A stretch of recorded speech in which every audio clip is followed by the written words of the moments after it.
Hello and welcome back, my chalk lines that are drawn around somebody who just recently died so the body doesn't get moved or whatnot, except we color it in rainbow chalk. It's SJB here, and today I want to talk about the most expensive towers in Bloons Tower Defense 6. That brings up a great question. What are the most expensive towers in Bloons Tower Defense 6? And most people would just say, well, obviously, Chris, you merge 3 5th tiers together and you get a Paragon, and those Paragons are ridiculously expensive. $351,000 for just the Glaive Dominus, which is one of the weakest Paragons in the game, and a whopping $972,000 for the most expensive Paragon in the game, the Goliath Doomship, nearly $1 million. That's actually ridiculous if you really think about it, man. It's ridiculous to save $1 million in a real game. But I think in the spirit of today's video, comparing a bunch of Paragons against each other isn't that fun. So we're going to say, in today's video, they're not really towers. They're just sort of like a tower beyond. They should be called something else, like a Paragon or something. So we're not going to call them a tower. And then I think most people would assume, well, the next best, biggest thing in the world is a freaking temple, Chris. Specifically, the True Sun God, which costs $540,000. But by himself, he's actually not very good. If you don't get any upgrades or sacrifices or anything like that, I mean, even taking down bad balloons, he's not strong. It's like a superpowered super monkey, or a superpowered sun avatar or something. It's just not good, all right? For the amount of money you're spending on this guy, you're way better off getting a mob eliminator at this point if you want to pop the bad balloon. So we're just going to say, without all the sacrifices, without all the weirdness, I don't want to include this guy. He's just too confusing and weird for me, especially with all the different upgrade paths and sacrifices you can do to make him better or worse. So we're going to say, he's gone in my book. And that leaves us with the top 5 most expensive towers in Bloons Tower Defense 6. Well, here they are. What are the upgrades, though? You guys probably can assume the other 2 super monkeys here. The Legends of the Night at $216,000 here. Kind of ridiculous. He better be worth it. And he actually kind of is. He's a pretty good tower. Next up, at the second most expensive, in a somewhat surprising manner, is still Super Mines. $135,000 to buy Super Mines. It's kind of a wild game. And don't get me wrong, these guys are going to be pretty beefy. They're going to be able to take things down. But for the expensiveness of them, are they even worth it? I don't know. At third place, you might be surprised to know that it's actually the other super monkey, the anti-bloom. So 3 out of the 4 most expensive monkeys in the game are indeed super monkeys. Kind of ridiculous, but it is what it is. And they're both generally okay for what they normally do, which is doing something that nobody else can do. Keep balloons from sneaking through the back of the map. And, of course, just popping a lot of balloons, but has weird targeting and stuff like that. And then just keeping balloons from sneaking through. Then the 4th most expensive tower in the entire game here is going to be the Ray of Doom. Oh, ho, ho, ho, ho. Of course he is. The Rayest of Doomiest. And he's quite strong. Don't get me wrong. Doesn't matter how many balloons are coming out, he basically is going to pop them. But he's also not unstoppable. As you go later and later on in the game, he becomes less and less important, I guess. Even though he's pretty solid by himself. And last but not least, you cannot have the most expensive towers in the game without talking about the Flying Fortress. This guy is just a master of disaster. He pops mobs, he pops balloons, he pops pretty much everything you can imagine here. And he's got infinite range on top of it, which not everybody does, believe it or not. The most expensive towers in the game automatically do not have all this stuff. But all I want to do in this video today is, now that we've talked about these guys just a little bit and given them a brief, I guess, let's go into a real game and compare their pop counts and see who is going to be the best of the most expensive towers. Oh, also really quickly, just want to point out that, believe it or not, Permabrew is a very, very close battle to these guys. I think he's like 7th most expensive tower in the game, which is kind of absurd. So realistically, the whole point of this challenge or video or whatever, it's obviously weird, and it doesn't really require a lot of work from me. I'm not doing anything to make this happen. We're just going to watch the game kind of play itself and see who's doing the most or the best work. So, one thing that I do want to point out is that if you're getting to around 130 plus, there's one thing that you're absolutely going to do to pretty much all of your towers, and that's going to be a Permabrew. You can be certain you're going to Permabrew your towers at this point, but you probably also have other buffs. And one of the weirder buffs that you're probably always going to keep on using is probably Homeland Defense. $43,200, but in today's video, I will not be using the Homeland Defense. I will not be using any overclocks or, what the heck is the actual term? I will say overcharge. Ultra Boost. I will not be using any Ultra Boosts whatsoever in this video. So this is all we got. This is our bonuses. This is our boosts. The only other thing that I want to make sure that I do is I make sure that everybody is perma brewed. So I'm going to move on my Alchemist over to my Ray of Doom and see who is going to be helpful here in the most effective and manageable and fun way. So I'm going to wait about like 5-10 rounds, just kind of see where we're at this point, and talk about some pop counts. So let's be honest with each other, all of these towers obviously have the capability to be bought in a real game. But in most situations, we're not buying these in a real game. We buy these in a boss balloon fight or in a late game something or other. So we want to play it like it's a late game, and that's why we're just going to kind of let the rounds play themselves. And the first thing we're noticing is we do have a pretty direct weakness to bad balloons. That reinforced bad actually almost killed us, and I will have to start moving guys around to make sure they're going to be in the most effective spots imaginable instead of just going all in on them. But let's talk about our pop counts really quickly. Let's go from the least expensive to most expensive. 2.3 million pops for our Flying Fortress, which again, it probably seems weird, but this is our least expensive, most expensive tower. Yeah. And I'm only talking about the last upgrade, by the way. I did not actually do the math on all of the upgrades, which I probably should have done, but I didn't. So, next up is Ray of Doom. And he's only got 350,000 pops. That is like 1/7 of what our Flying Fortress has right now, which is pretty crazy. Next up, we got the Anti-Blue. Whoa, whoa, whoa! What the heck is he doing here? Well, I've noticed one really weird thing, and I think this is probably a glitch that Ninja Kiwi does not know about, at least as far as I could tell. I think that the Anti-Balloon does not start hitting the balloons until they're a certain depth on the screen, which other towers do not seem to have that problem with. For example, Legend of the Night is going to be attacking things that the Anti-Balloon is just not attacking a lot. And believe it or not, it's not about positioning. So I've messed around with this positioning a little bit, and he still does the same thing, which is just goofy. But as the balloons get further and further on the screen, you can see he does start to pop things, and pretty rapidly at that. Next up, we've got the Super Mines, and he's got 2.8 million pops, which is very close to our Flying Fortress, which is pretty cool, actually. Both those guys are actually doing some work here. And Legend of the Night! Oh, 4.5 million! He is the most expensive by a lot. So he better be doing something over here, and he actually is. He's doing something quite grand. But you know what? That means there's really no failures here. But Ray of Doom and Anti-Balloon so far, clear losers in my book. But I haven't been using my Anti-Balloon ability. Wonder if I should start using that guy. We'll see how many pops we get for using this ability next time, but I have a feeling they're probably only getting like 15,000 pops on an ability or something like that. Overall, that's really not a big deal when you're talking about millions upon millions of pops and like a minute-long cooldown here. So I don't think that's going to be a big deal, but let's wait a couple more rounds and kind of like see where we're at here. So at this point, it's probably good for us to talk about these towers individually, why they're good, why they're bad, and how you should use them the most effective that you can. Because a lot of players, they might want to play in the late game, and they might want to play some weirder, maybe round 90 Ray of Dooms or round 90 Flying Fortresses, or maybe even against the boss balloons might want to play some of these guys. So how are they going to play out up until around 140, and actually, how are they going to do?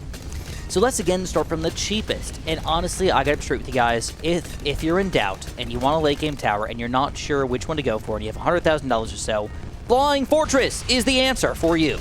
He's easy, he's infinite range, he just does frickin' pops. He is really good overall. There's really no weakness to him. In fact, he's actually, for a long time, even rivaled weird towers like the Temple. Excuse me, I just ate some fajitas. I guess my fajitas are like, no, Chris, we do not like that in our tummy right now.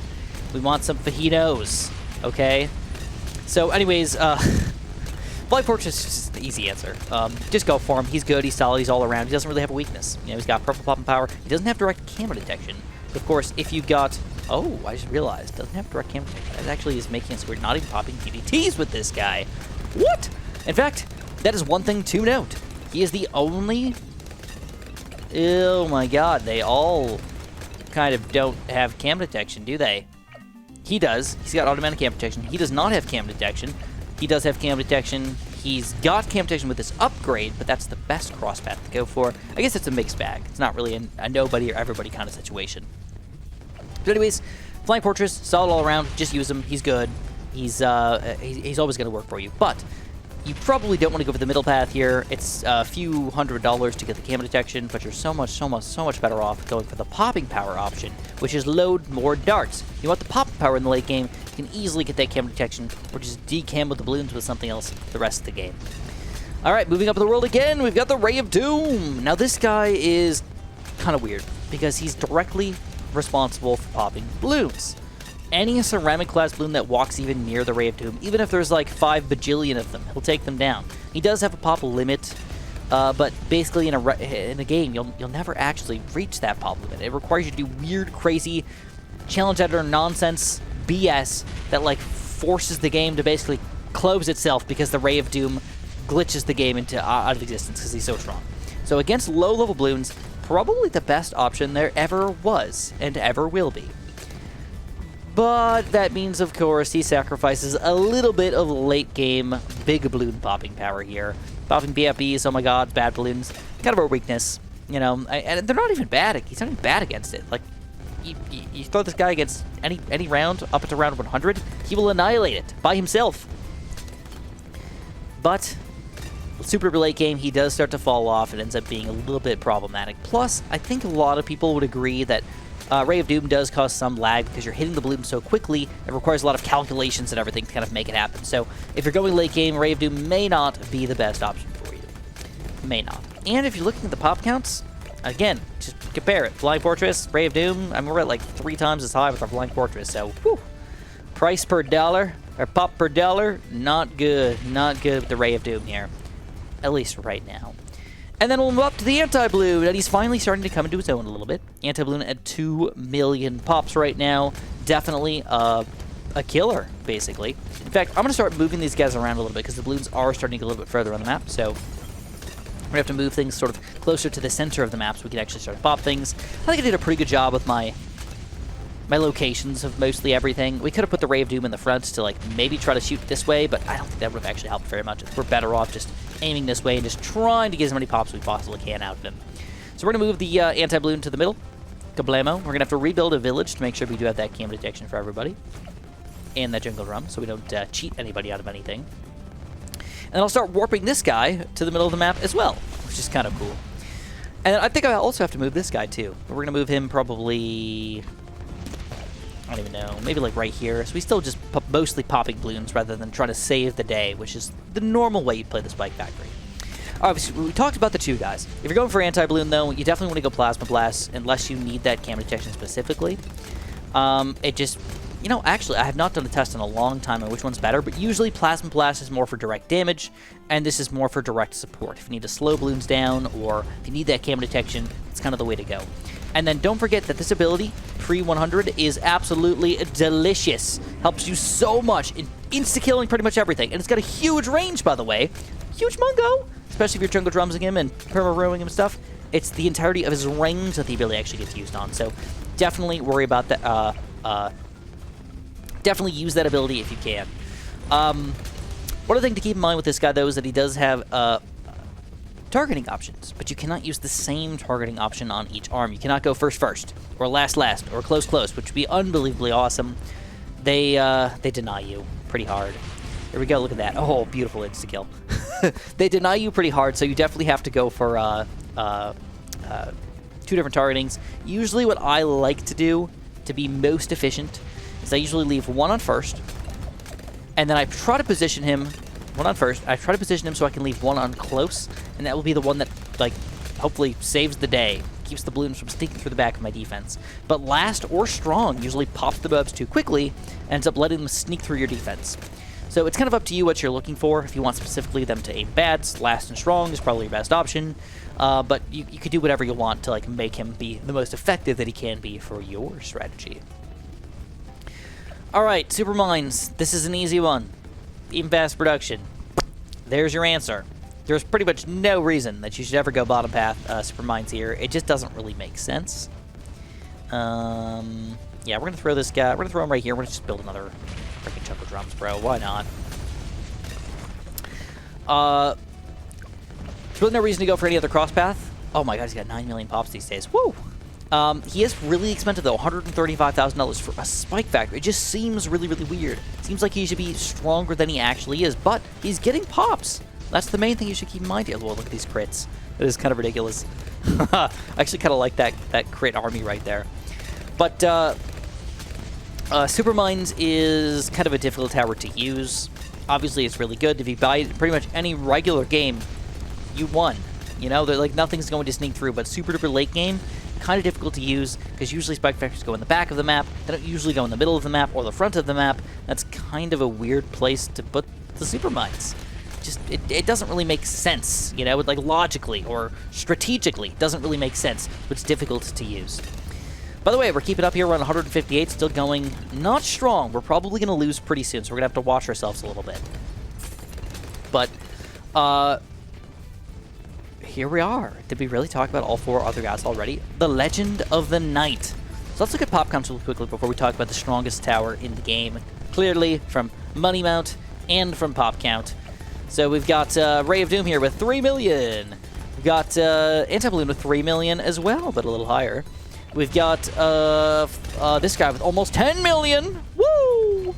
And, ooh, just barely beating him is the Flying Fortress. Again, when in doubt, go Flying Fortress. Don't try to pull off some really crazy, weird, ridiculous Supermines play. You're better off going Flying Fortress. And then the leader of them all, the King of Kings, the Legend of the Night. Get it? Yeah, the Legend of the Night. He actually is the Legend of the Night and a Legend of the Night. With 16 million plus pops right now, which is about 50% higher than the next highest towers. Kind of absurd. And like 5 times higher than the least most effective towers. As far as money is concerned, it's probably really close, though. For the amount of money we're spending on this guy, don't forget previous upgrades probably should have been a part of my calculation here. This alone is 216 plus 60k. We're looking at almost $300,000 to buy Legend of the Night and a little over 100k to buy Flying Fortress. So if we talk about money per pop, oh, it's a clear winner, bro. Flying Fortress dominates. Supermines dominates. And Ray of Doom actually is going to lose. Anti-Balloon probably also going to lose, but also pretty close as far as the money per pop, basically. So yeah, it's one of those things. It's a double-edged sword. Do you want to spend all that money? I mean, it's an expensive tower, so he should be worth it, and he is worth it, but not that much more effective than just going for other towers. And that's what's weird, is because if I also built a crossbow master at this point of the game, he would probably also have some sort of million amount of pops or something like that, but it doesn't necessarily mean that he is that much worse or better than the towers. He just works in a different way, but he's also cheap, which means per pop, he could be more effective or more efficient than some of your other towers that you're planning on doing. So, any which way, that's kind of all of them in a nutshell. Legend of the Night, I would go Plasma Blast, but I'll be straight with you guys, it could probably go either way. The amount of pierce and damage this guy already has probably means that Plasma Blast doesn't even do all that extra. But the point of going for the middle path upgrade is to get that extra range. And guess what? We don't really need extra range. In most situations, we can warp around wherever we need to, so that range is not irrelevant by any means. Probably not as helpful as you might imagine it. That, my friends, is the top 5 most expensive towers in a nutshell. I don't know if I did a great job explaining it, but I thought I did an okay job, and hopefully you guys understood that. And now all I want to do is I'm going to play myself into the death. Whenever I lose, that's when we're done. We're going to look at the final pop counts here, and we'll be done with each other. Finally, once and for all. And here it is, our final round. The 5 most expensive towers in BTD6 can only get to around 168, which is less than most Paragons, even at level... Oh, I shouldn't really say a certain level, but against most Paragons, mid-ish level 30 to 50 or something like that, which is kind of interesting, to be completely honest. Most level 100 Paragons, some of them made it to 200, but not all of them ended up making that far. So we'll see if I end up losing again, but as far as total pop counts go, we're at 6 million with our Ray of Doom, we're at 16 million for our Flying Fortress, we're at 8 million for our Anti-Balloon. Ooh, very close for those two guys. Supermine, 17.7. Did he top him? He did! Supermine has officially topped the Flying Fortress. And then the Legend of the Night at 28 million. Nearly double. Not quite, but nearly double some of our other guys over here. Kind of wild, man. And it looks like, I think this last bat's going to kill us. At least it did last time. There it is. All right, we could have easily killed it with an insta-kill or something like that, but that's just where we're going to end it for you guys. If you enjoyed this really weird and kind of odd video, press that like button for me. I'd really appreciate that. Subscribe if you haven't. And of course, have a super duper delicious day.